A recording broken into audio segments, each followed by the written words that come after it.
It's almost 7 a.m, but still the dark of night here in rural County Cork.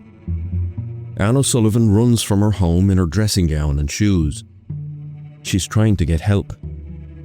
She needs to drive away, up the long laneway leading from the farmhouse to the road. But first she has to unlock the large gate in the yard. She reaches the gate. She stops. Her key won't work. There's a new padlock.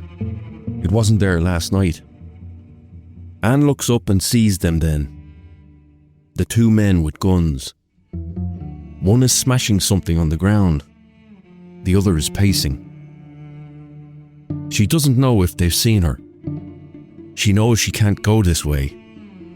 She doesn't know where to go. She turns and runs back to her home. She runs from the men with guns. She runs from her husband and her youngest son. The men could kill her, but they don't want to kill her. For Anne, their wife and mother, they've planned a fate far crueler than death. And now they are executing that plan. Anne runs back through her house. She escapes out a side entrance and runs into the fields. She runs along the ditches. She tries to stay out of sight. She runs in the cold, damp darkness for almost half an hour before reaching a neighbour's farm. She knocks at the front door and tries to explain what is happening at her home. She says, "They done what they did to make me suffer." Moments later, a shot is heard in the distance.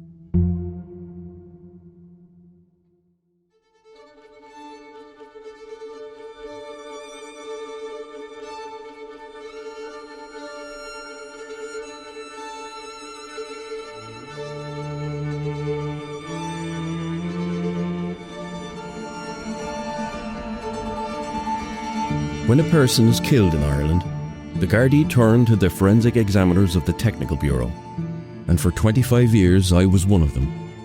I'm John Sweetman.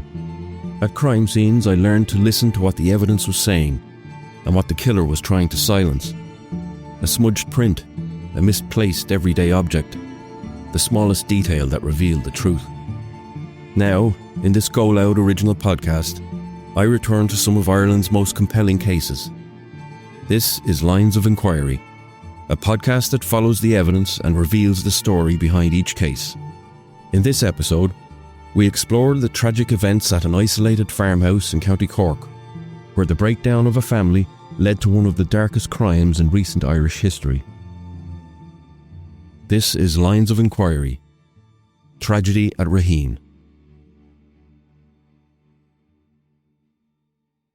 Anne O'Sullivan was born in 1959. She was the only child of Timothy and Mary Cronin, and she grew up on Raheen, a farm in the townland of Asullis, close to the town of Castlemagner in County Cork. It was a large farm, 115 acres, in prime land. That part of Cork is a stretch of fertile land as good as anywhere on the island, with rich, rolling grasslands perfect for dairy farming. It is beautiful land, and it is valuable land. A farm of 115 acres could today command a price of several million euro. It was a scenic, gentle place to grow up, and Anne's home was a happy one. Despite being an only child, the nearby area was dotted with their wider family, including the Sherlocks with their 7 girls, who would call Anne the 8th sister. The farming life didn't call to Anne. She studied nursing and went on to work at Mount Alvernia Hospital outside Mallow, where she was highly respected and worked a job she cared for deeply and enjoyed very much. In 1985, her father, Timothy, died suddenly. From then it was just Anne and her mother, Mary, in the house on the sprawling farm. They leased the land to neighbouring farmers, allowing them to use it for a fee. It was 6 years later, in 1991, when Anne met a mechanic named Tig O'Sullivan from nearby Cecilstown. He also came from a farming family, but one with a far less impressive plot of land. The O'Sullivan farm was smaller, just 30 acres, and far from the prime rolling hills of Raheen. It was mostly bogland, not worth much. Tig, like Anne, was not called to the farming life, and he had become a mechanic. Tig was a twin, but his sister died at a young age, leaving him to grow up as an only child on his family's farm. His parents were said to be fiercely protective of him. He had inherited the 30-acre farm from his parents by the time he and Anne had married in 1993, 2 years after they met. They married in a ceremony in Rome, and they honeymooned there too. After their wedding, Tig moved into the house at Raheen to live with Anne and her mother. Coming from his family's more modest farm, you can imagine Tig would have been quite impressed the first time he travelled the long, narrow boreen that led from the main road all the way to the house at Raheen. The farmhouse was set far from the nearest road, down that long laneway, the narrow approach hemmed in by hawthorn trees and tall hedges, before giving way to the onrushing view of those green fields rolling into the distance. As they travelled further from the outside world, he would have seen the one-storey house with its outbuildings around it, stone sheds with metal roofs, filled with machinery and turf, and all of them sitting in the shadows of the tall old trees that stood around them like a looming wall. It could feel like absolute isolation. Beautiful isolation. 1 year later, in 1994, Mark was born, the first child of Anne and Tig.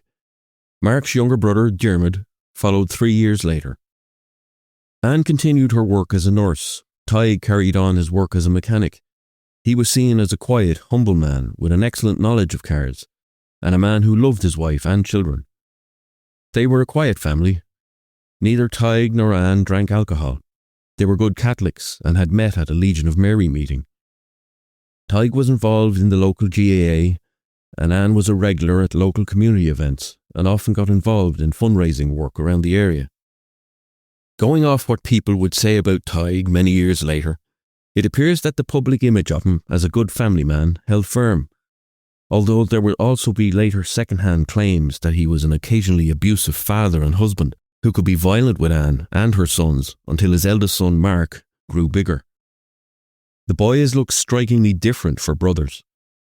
Mark was 6 feet tall, well-built, and with a wide face that held a big smile. Dermot was far slighter, with a narrow face and a sharp nose. In 2012, Anne was diagnosed with breast cancer. She underwent a course of radiotherapy, with Tig taking her to her appointments. In April of the following year, 2013, she was given the all clear. But sadly, just 1 month later, her mother Mary passed away.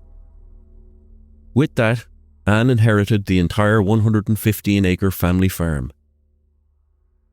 Typically, when a wife and a married couple inherits a farm, the tradition would be that the land is legally split between her and her husband. But in this case, Anne remained the sole owner. Similarly, Tig remained the sole owner of his family's land, which he had inherited before they married. While this wasn't necessarily the normal way of things, it also wasn't apparently an issue for Anne or Tig. They didn't farm the land themselves at any point, but leased parcels of it to neighbouring farmers. That would have earned them the equivalent of about €30,000 a year in today's terms. Tig did work on the land, maintaining it, nurturing it, but he never farmed it. One farming habit or custom maybe that they did keep up was the presence of guns in the home. Tig had a gun safe with 3 legally owned rifles stored inside. Mark and Dermot both pursued careers that would take them far from the farm. Mark graduated with a law degree and later a master's in law. Dermot qualified as an accountant with a degree in financial and business management. Mark was the more outgoing of the two. He was upbeat and friendly. He was kind and caring. He was good company. During his college years, he worked part-time at a local nursing home. He won an award from his university for his generosity in helping foreign students who came to Limerick to study. He spent a year studying in Athens, getting a good handle on the Greek language while he was there. And he had had a succession of girlfriends, although none who reached the point of making a visit to the family home. He had a tattoo on his arm. It read, Raheen. Dermot was quieter, not unliked it seems, but a young man some people felt was often lost in his own thoughts. He was a bit of a quiet mystery to some. He had friends, but none close enough to call into the family home. He would go on to earn a first-class honours degree in accounting, although a couple of years into the course, he had decided it was not what he truly wanted. Mark graduated from the University of Limerick in 2017. There's a photo of him from the ceremony, standing tall above his parents. His mother's arm is wrapped around his, with her smiling face pressed into her son's shoulder. His father is by his side too, a smile on his face with his hands clasped together at the waist. As the two boys became young men, Diarmuid grew closer to Tig. He would tell Mark how he adored their father. It seems he said it a lot. Diarmuid and Tig shared the love of the outdoors, and as time went on, they came to spend much of their time together. They started their own small business selling firewood from trees on their land. Diarmuid would advertise it each week in the local Corkman newspaper. Unlike the older Mark, who had a clear path in life set out and was already working as a trainee solicitor, Diarmuid wasn't sure what he wanted to do. He was training as an accountant, and he worked part-time in a hardware shop. If he didn't know what the path was for him, he seemed to know the destination he wanted. He longed to make his own money, and a lot of it. His interest in making money verged on an obsession, and Mark would complain to friends about his younger brother's determination to make as much of it as he could. Tig indulged his youngest son's drive to build his fortune, but Mark and Anne had less time for it, and often dismissed Diarmuid's ideas as fleeting notions that soon disappeared. Mark noticed something of a shift in Diarmuid around 2018. He told a college friend, Sharmila Rahman, that his brother wouldn't speak to him or their mother much at home, and when he did, he was often rude. Mark felt his younger brother was spoilt. He complained that when it came to Diarmuid and Tig's business selling firewood, his brother would let his father do the chopping, then sell the wood and keep the money for himself. While Diarmuid and Tig grew closer, so too did Mark and Anne. The family was slowly becoming two distinct parts. That fundamental split began to show late in 2019. By the end of that year, Diarmuid had stopped talking to his mother altogether. The exact reasons are not clear, but part of it may have been that the younger son felt unappreciated by her, and was left hurt by moments when he felt his work or good deeds went without thanks, while he felt his older brother was constantly showered with praise by Anne. Whether that was true, we don't know, but it appears that's how Diarmuid viewed it. Whatever the cause, by late 2019, the relationship had all but broken down. At the same time, his bond had grown with his father to the point that close relatives of the family would think the pair seemed inseparable. It's not exactly clear what the relationship between Anne and Tig was like at this time. Like much of this story, the picture is incomplete. Whatever was brewing under the surface, they were still on speaking terms. Their relationship didn't break down at the same time as Diarmuid and Anne's did, but it wasn't a perfect marriage, and we know it had become strained in recent years. At one point, Tig had mocked Anne over the death of a relative of hers who had taken their own life. On the 28th of February 2020, Tig drove Anne to a medical appointment at the Bon Secours Hospital in Cork. She had been unwell in recent weeks. The news they received that day would set the course for everything that was to come. Anne was once again diagnosed with cancer. It had returned, but this time it was terminal.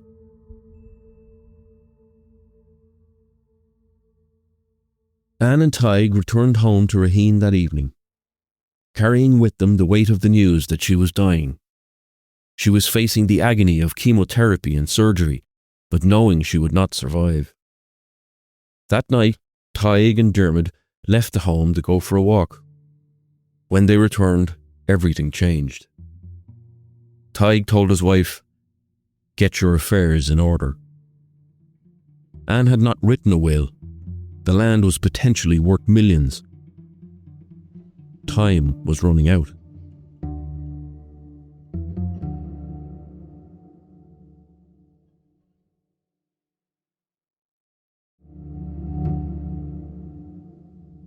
Mark O'Sullivan would tell a friend that when he heard his mother's cancer diagnosis, He was devastated. He remembered that his brothers smirked. The news of Anne's illness changed the world inside the home at Raheen in an instant. Outside the boundaries of the farm, the wider world was also changing in unprecedented ways as the COVID-19 pandemic took hold. Within weeks, Ireland would be in a full lockdown, with the country shutting down. The O'Sullivan family were cocooned in the isolation of Raheen, a long walk from even their closest neighbours, with just each other to fill their worlds. At this stage, Mark was 26 years old, Dermot was 23, Anne and Tig were both 60. With the O'Sullivan family confined to each other's company, and with Anne's terminal diagnosis, the tension between the slowly drifting halves of the family over the past few years would be laid bare. Over the next couple of months, Dermot and Tig brought up the issue of the land, again and again. Dermot believed he should receive the bulk of the 115 acres, with Mark only getting the house and a small corner of the land around it. He told his mother that Mark was lazy and no good with his hands. He had never and could never work the land. He told her he loved the land. He loved working on it. He said Mark didn't deserve an inheritance. He had done nothing to deserve it. Mark couldn't care for Raheen like he could. Their father sided with Dermot and egged him on. Anne wanted to split the land evenly between her sons. With Dermot already promised Tig's family farm of 30 acres, she felt strongly that she had to ensure Mark was looked after. To Dermot and Tig, this was an outrage. Dermot understood the land, what it was to work it. By rights, it should be his. On the 4th of March, Tig and Dermot confronted Anne in her bedroom. They urged her to make her decision on the inheritance. They called her lazy and indecisive. Tig said she was like a lazy cow stuck in the ditch and wouldn't move. Tig's eyes were red and bulging. The row left Anne frightened. The home slowly became toxic. Tig told Anne he only married her to better himself. He told her he had married her only for her land. Their entire marriage, their lives together, the family raised, the home built, was reduced to a transaction. He told his wife he had never loved her. Tig and Dermot would call Mark lazy. They would complain he spent all day on his computer in his room. He was working from home due to the COVID-19 lockdown. He was also spending a lot of time caring for his ill mother. But in the eyes of his brother and father, he should have been outside, doing work with his hands. He was not up to it. He was less than them. The harassment ranged from the sinister to the seemingly ridiculous, but still menacing. Dermot began to follow Mark around the home, spraying an air freshener into rooms after Mark had left. Dermot began reading Anne's post as it came to the house. He and his father would call Mark overweight and lazy. Tig and Dermot would say Anne would be better off dying quickly. Dermot threatened to turn off her cancer treatment machine while she slept. The strain on Mark was growing. He was treated in hospital several times for stomach problems and weight loss issues. He struggled with his mental health. On July 4th, Dermot felt the sting of rejection in a way that perhaps only he could have noticed. But he held on to it. He woke early that day and worked outside, putting in hours of work around the grounds of the house. When he came in, Anne offered no thank you. She didn't even mention it. But at dinner that night, she asked Mark to pass the salt, and she thanked him. That was Dermot's memory of it. It's possible nobody else remembered it at all. Whatever the truth of that particular day, Dermot felt he was ignored by his mother, and his hard work went unappreciated and unacknowledged. And he never let that go. On the 16th of July, Dermot told his mother his vision for the property, as he put it. He told her he would likely spend his life in debt because of it. Dermot didn't see himself running the farm, but possibly had designs on turning the property from one that took an annual lease income of €30,000 into a tract of land that could be used for development. Tig and Dermot told Anne that Raheen was static and not progressing, and they knew what to do with it. That day in July, Anne told Dermot her wish was for the land to be divided evenly. An enraged Dermot said she had 1 week to make her decision, to agree to granting him the vast bulk of the land. He warned her that if she did not, there would be consequences. The next day, Tig asked Mark to join him for a walk. The issue of the land came up, but in a way it hadn't before. Tig told his eldest son that if he didn't convince Anne to give Dermot the land, the consequence would be the death of his younger brother. He told his son, if your mother doesn't change the will and leave your brother the land, he will kill himself. And he told Mark it will be your fault. Death was now part of the conversation. It would be impossible to remove it. Dermot would make the same threat to Mark, adding in that if he got the land, he would no longer be suicidal. 1 week later, Dermot asked Anne if she had come to a decision. She hadn't.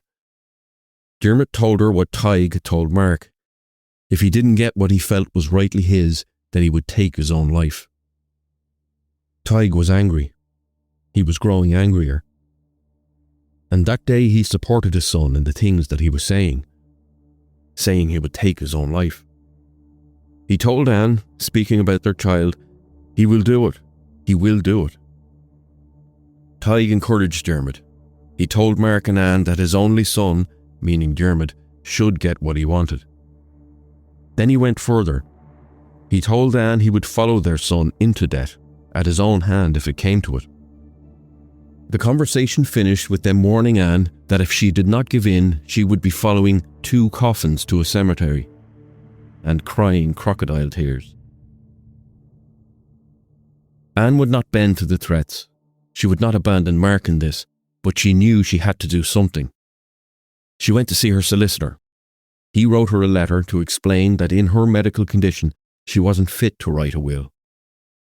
She returned home to Raheen and she handed this letter to Dermot.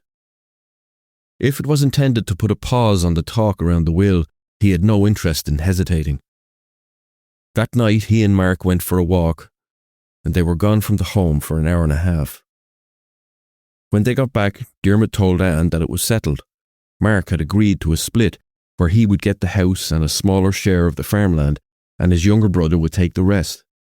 Dermot, it seems, felt the agreement was amicable and would hold. He felt it was done. It seemed for a moment that there may be a way out of the darkness that had been drawing in across Raheen. Tig and Dermot perhaps felt that they had won what was theirs by right. Anne felt the mood lift, if just for a little.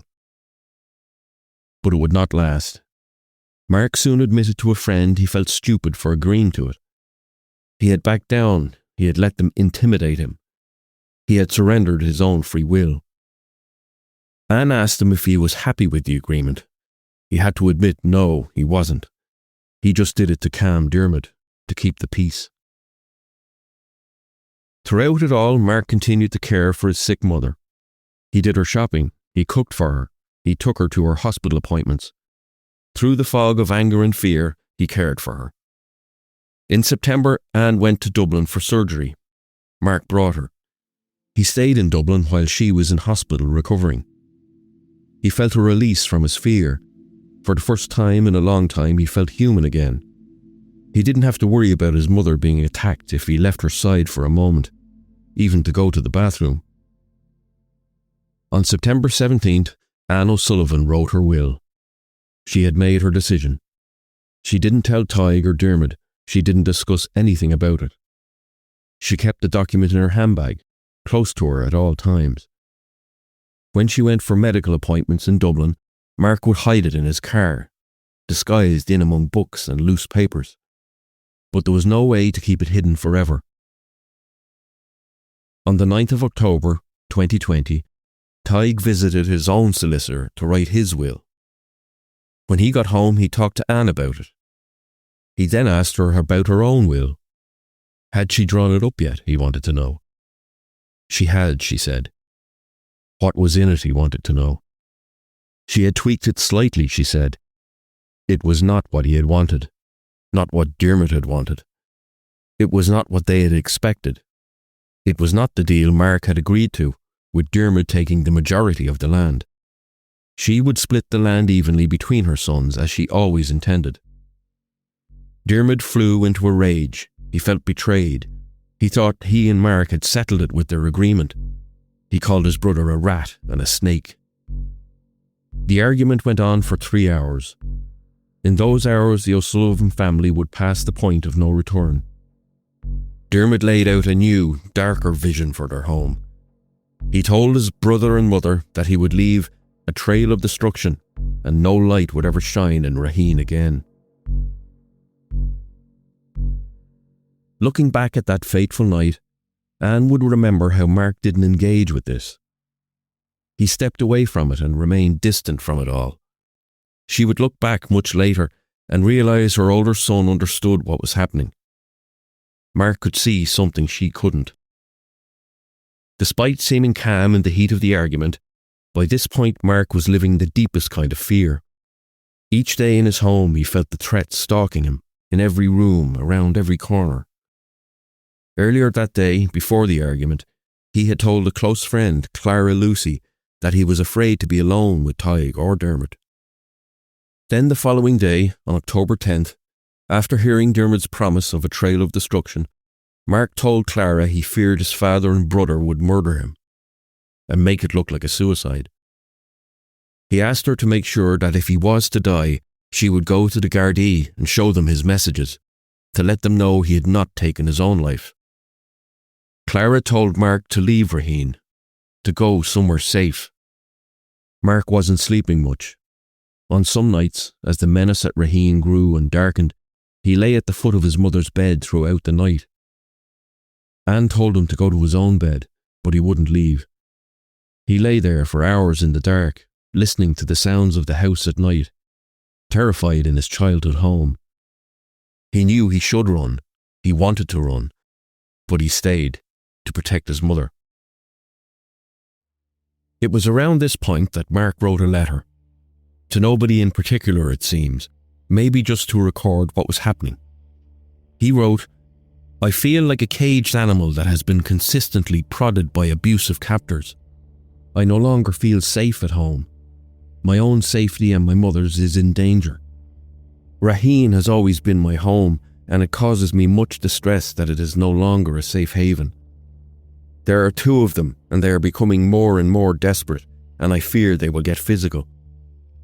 Saturday, Sunday is where it escalated to a new level. My brother threatened to leave a trail of destruction behind him, and there would be no lights on in Raheen ever again." At several points in the letter, Mark wrote the word father, but later scribbled each one out and replaced it with Tig. Mark told a college friend, Sharmila Rahman, about Dermot's promise that there would be no lights in Raheen ever again. She took it as a murder threat. She told Mark to get out. She told him it wasn't safe. He told her he knew, but his mother wouldn't leave, and he wouldn't go without her. 2 days after the row that saw Dermot promise that there would be no light left in Raheen, on October the 11th, Anne's cousin Louise Sherlock drove to the farm. As she travelled the long laneway leading to the house, Tig and Dermot blocked her way in a van. They stopped in front of her car and got out. Louise looked at them. She would later remember Tig was ice cold, expressionless. He said to her, "I'm looking at you, and I'm eyeballing you. I am not blinking." Then Dermot told her this will all be over in a couple of weeks. He promised there would be a road of carnage. Louise drove on to the house. She was shaking when she reached Anne. The next day, October 12th, Anne and Mark decided to move in with Louise and her family, a couple of miles from Raheen. Mark took his framed degrees and certificates. He was worried that Dermot and Tig would deface them while he was gone. It was Mark's idea to move out of Raheen, to go to the safety of the Sherlock home. Anne would later say, "Looking back now, I know why he was afraid." That night Mark slept, for the first time in a while.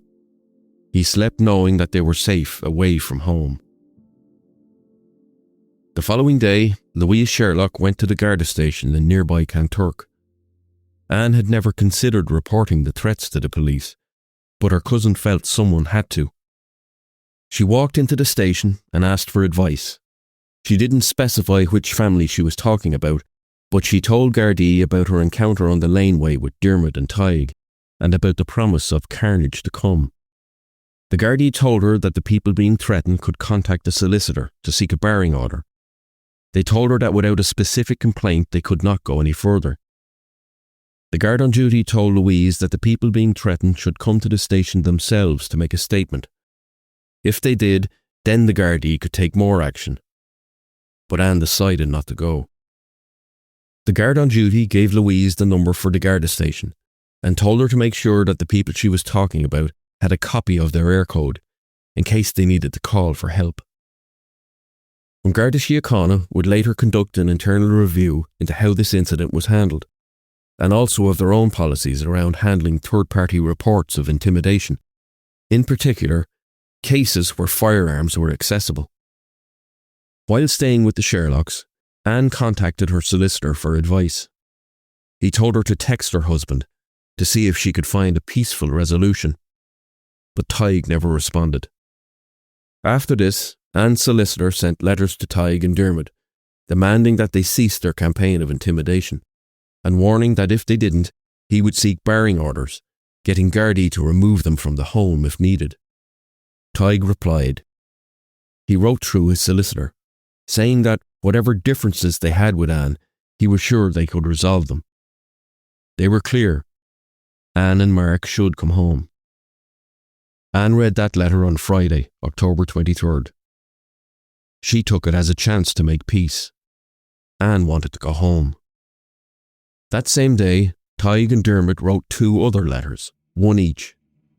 They didn't send them anywhere. They would keep them close. But they intended for Anne to read them soon. In my role as a Garda handwriting expert, I would also read those letters soon. At 3 p.m. on Sunday, 25th of October, Anne and Mark packed their things into Mark's car and prepared to go home. They cried as they did. Mark didn't want to go back, but he wouldn't leave his mother alone. Louise Sherlock insisted they save the number for Kanturk Garda Station in their phones and keep their air code close to hand, just in case.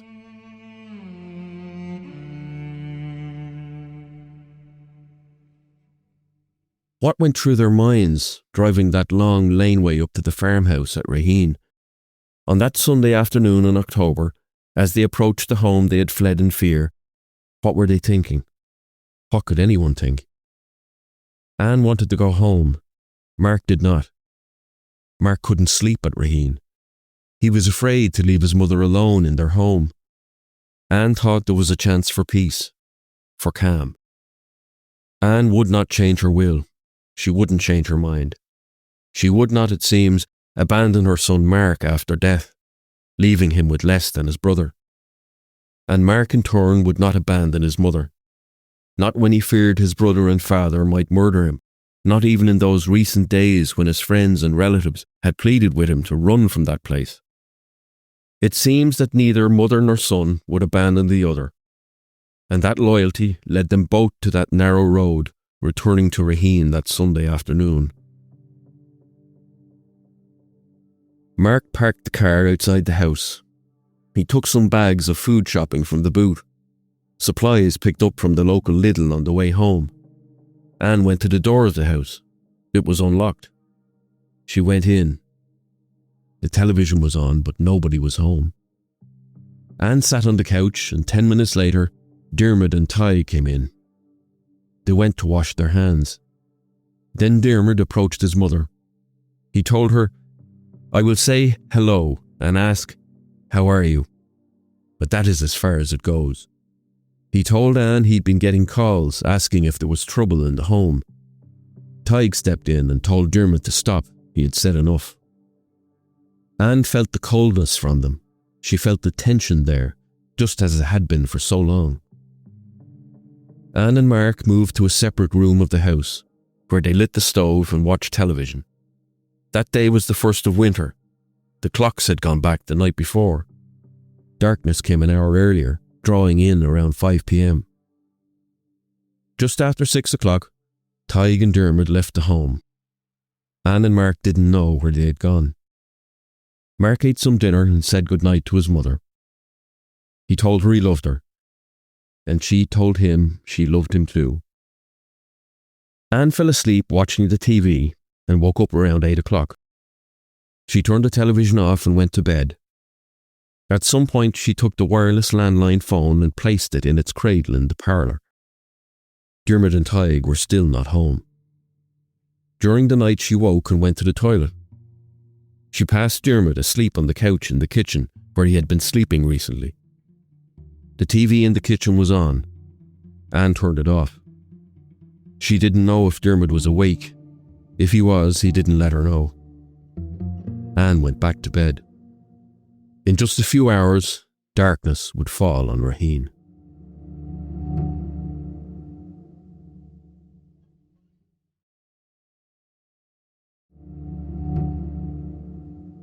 Around 6 a.m. the following morning, on October 26th, Anne O'Sullivan woke in bed. She could hear movement around the house. She presumed it was Tig. She thought it was odd. That day was a bank holiday Monday, and he wasn't due to go to work. Roughly 30 minutes later, a noise woke Anne again. It was loud. She climbed out of bed and put on her dressing gown and shoes. She walked out to the hall. She saw Tig and Dermot, both holding guns and facing into Mark's bedroom. Anne asked them what they had done. As she did, the two men fired shots into the room where Mark slept in the lower of the bunk beds, his childhood bedroom. Anne ran to her bedroom to get her phone. Dermot took the phone from her and told her, "There's your solicitor's letter for you." Tig never spoke a word. Dermot and Tig walked away, leaving the house. Anne went to Mark. He had fallen from the bed. He was lying on the floor, propped up against the bed and bedside locker. Blood poured from his mouth. The duvet and sheets were wrapped around his legs. He wore nothing but his underwear. They had shot him in the face. He was lifeless. Anne went to get the landline phone where she had left it the night before, but it was missing. She knew she had to leave Raheen, to find someone outside. Before she left, she said to Mark, "Hold on, I'm going to get help." She took the key to the courtyard gate and ran outside. She ran to the gate to unlock it. The gate was locked with a new, large padlock. She couldn't get out. She saw Dermot and Tig outside the courtyard wall. Dermot was smashing something on the ground. Her phone. Tig was pacing. Anne wasn't sure if Tig saw her. Dermot was looking the other way. She turned and fled back to the house. She left through a side door into a small garden. In the dark morning, she ran to the fields. She ran along ditches, trying to stay out of sight. She ran for a kilometre. She emerged from the field down onto the road and ran into the yard of the Cronin's farm. It had taken her half an hour. Anne knocked on the door and the Cronins answered. She told them Tig and Dermot had shot Mark in front of her. She told them that they did it to make her suffer. The Cronins called Kanturk Garda Station. While they waited for Gardaí to arrive, the Cronins heard another gunshot in the distance. As they heard the story of what had unfolded that morning at Raheen, the local Gardaí called for assistance. The word went out to all Gardaí rushing to the scene, and up the chain of command. They needed urgent backup. Two men, armed and potentially barricaded inside the house, but also potentially anywhere on the 115-acre farm or somewhere further. There were at least 3 guns in the house. A dozen uniformed Gardaí and plainclothes detectives arrived at the entrance to Raheen, looking up the long road to the house as the sun rose. They didn't know what lay inside. A hostage situation? 2 men determined to open fire on anyone who approached? Or had they already fled? By 7:30 a.m, 1 hour after Anne had woken to the sound of gunshots, Gardaí were in position around the house. with an outer cordon in place along the roads and lanes that encircled the farm. At 8:15 a.m, the armed support unit arrived and took up positions close to the house and the outer buildings dotted around it. A trained negotiator tried to make contact with Dermot and Tig. They called out to the house using a loudhailer. They called their phones. They rang out or didn't ring at all. At 8:30 a.m, a nationwide media blackout was put into effect, barring any reporting on the unfolding scene. At 9 a.m, a Coast Guard helicopter landed at the nearby Castlemagner GAA fields with a team of paramedics on board. Each was equipped with bulletproof vests and helmets. At some point, armed detectives went to the home of Anne's solicitor, fearing he may be a target for Dermot and Tig. At 10:38, Sharmila Rahman, Mark's friend who had days earlier told him to leave the house, sent him a text. She had not received a reply to her message to him the previous night. She wrote, "What's the story? You haven't been online. Worried." Around midday, an Air Corps helicopter landed on the local GAA pitch. Members of the ERU, the Emergency Response Unit, stepped out onto the playing field. The ERU are the highest level of armed policing in Ireland. The unit is deployed in the most critical situations. By the time they arrived at Raheen, dozens of armed Gardaí encircled the home. At 12:26 p.m, armed Gardaí with bulletproof shields entered the house. They found the lifeless body of Mark O'Sullivan slumped by his bunk bed in his bedroom next to the kitchen. His brother and father had shot him 7 times, including in his arm where he'd seemingly tried to protect himself. Gardaí searched the rest of the home, but it was empty. They searched the outer buildings, methodically going from one to the next, scanning for any sign of Tig or Dermot. All empty. A local Garda from Kanturk Station had to tell Anne O'Sullivan that her son Mark was dead. The armed Gardaí went into the fields around the home, moving slowly. At 1:40 p.m, a Garda helicopter flew above the farm, searching the wide green fields below. They spotted the bodies of 2 men lying in a field about 500 metres from the house. Guns lay beside the bodies of Dermot and Tig. That same local Garda then had to tell Anne O'Sullivan that her husband and younger son were also dead. As Gardaí examined the bodies of the 2 men, it became apparent that they had taken their own lives. Later, ballistic tests would find Dermot shot himself first, then his father followed. Gardaí found a handwritten letter wrapped in cling film around Dermot's leg. It was 21 pages long. It was addressed to his mother. They found another on the body of Tig. His was 2 pages long, also addressed to Anne. As a handwriting expert, my job was to prove the authorship of these letters. I would not necessarily be concerned with the content, but in this case, what was written told me there was perhaps more than just land and money to this story. Maybe things ran far deeper. It was Dermot's letter that said the most. When I examined those pages, I made my notes, sketched the individual letters and their constructions, and analysed the variations in the writing. Looking back at my notes now, I can see certain repeated words such as mother, favouritism, lies, and ungrateful. These were words written by a son who claimed in his letter that he was unloved by his mother, who said he had lived his entire life as second best, always in the shadow of his older brother. He wrote of the land too, and his desire to keep it, of course. He wrote about the will and his anger over how he had been treated by his mother. But besides the land and the inheritance, he talked a lot about his deep, long-standing emotional pain that went back far further than the past 6 months. He wrote how he felt he never got the love he deserved from his mother. There was anger and resentment, bottled up over a lifetime, and now it had been unleashed.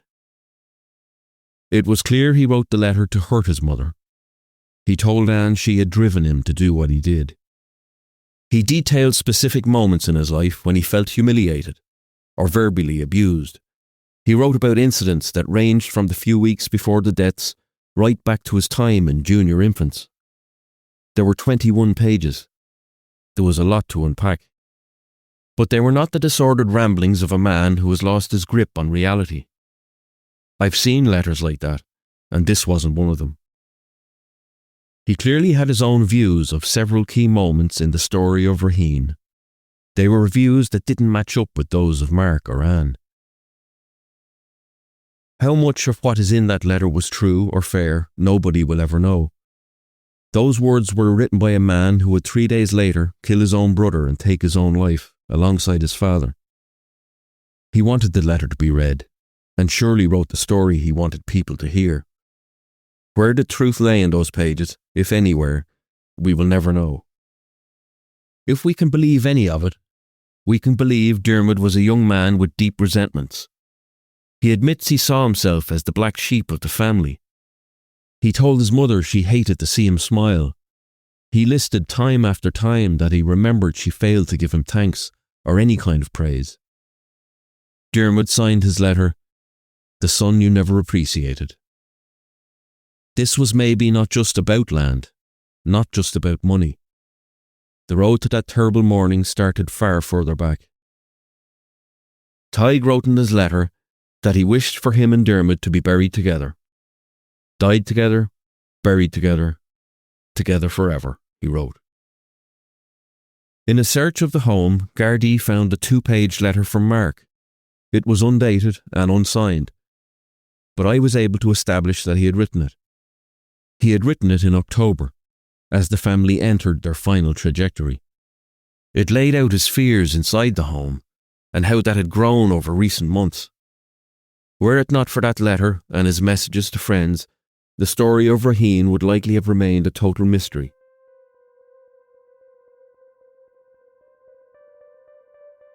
Four days after their deaths, a funeral was held for Tig and Dermot at St. Mary's Church in Castlemagner. Their coffins were brought into the church quietly in the early hours of the morning. Before the ceremony began, Anne sat alone inside the church with the 2 coffins for 40 minutes. The 2 men were buried in the O'Sullivan family grave with Tig's parents. Their graves were left unmarked for many months to come. Mark was buried the following day in a separate cemetery. His funeral mass took place in a different church to the one where his father and brother had been brought the previous day. At the ceremony, a eulogy written by his friend Sharmila Rahman was read. She said, "Mark was the greatest son a mother could have, and I know the bond between Mark and Anne was unbreakable. Mark was the most caring and selfless person I ever met. So caring and selfless that he earned the nickname Mother Mark. I struggled to put into words how amazing Mark was. To say he was amazing seems like an injustice to who he really was. He was charming, funny, caring, selfless, bright, hardworking, honest, intelligent, but also so much more."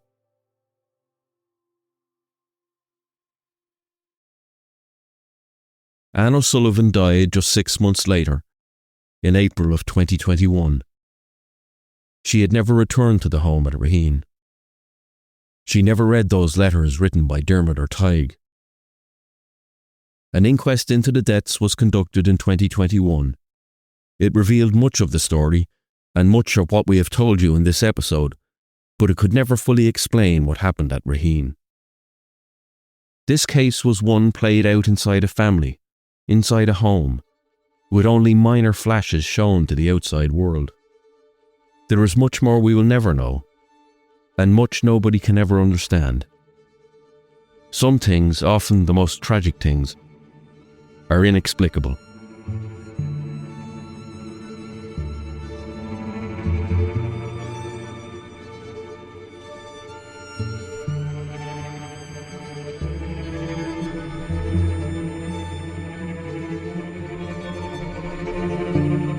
Thank you for listening to this episode of Lines of Enquiry. We now have an email address, linesofenquiry@goloudnow.com. And we would love to hear from you, so get in touch. Whether you have a story you think we should cover, or just want to let us know how you felt about an episode. That email is linesofenquiry@goloudnow.com. If you're listening on Spotify, please leave a comment on this episode and let us know what you think of the podcast. We really appreciate those who have taken time to give the podcast a review. With almost 1,000 5-star ratings on Spotify already, I am genuinely humbled by the support.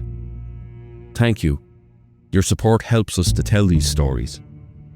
If you haven't yet rated the podcast, I would be grateful if you could give us a 5-star rating wherever you're listening, sharing it on your story on Instagram, or simply telling a friend that you're listening to the podcast. Make sure to like or follow the podcast in your podcast app and hit the notifications button so you'll know every time a new episode is released. Lines of Enquiry is presented by me, John Sweetman. The podcast is created by Darren Cleary. Our executive producer is Owen Brennan. Our producers are Siobhan Maguire and Siobhan Walsh. Sound editing and design by Neil Kavanagh, with additional editing support from Ed Smith. Social media, marketing, video and legal support comes from the GoLoud team. This episode was written by Owen Brennan, with script editing from myself and research by Siobhan Maguire and Owen Brennan. In the end, everything done in the dark comes to light.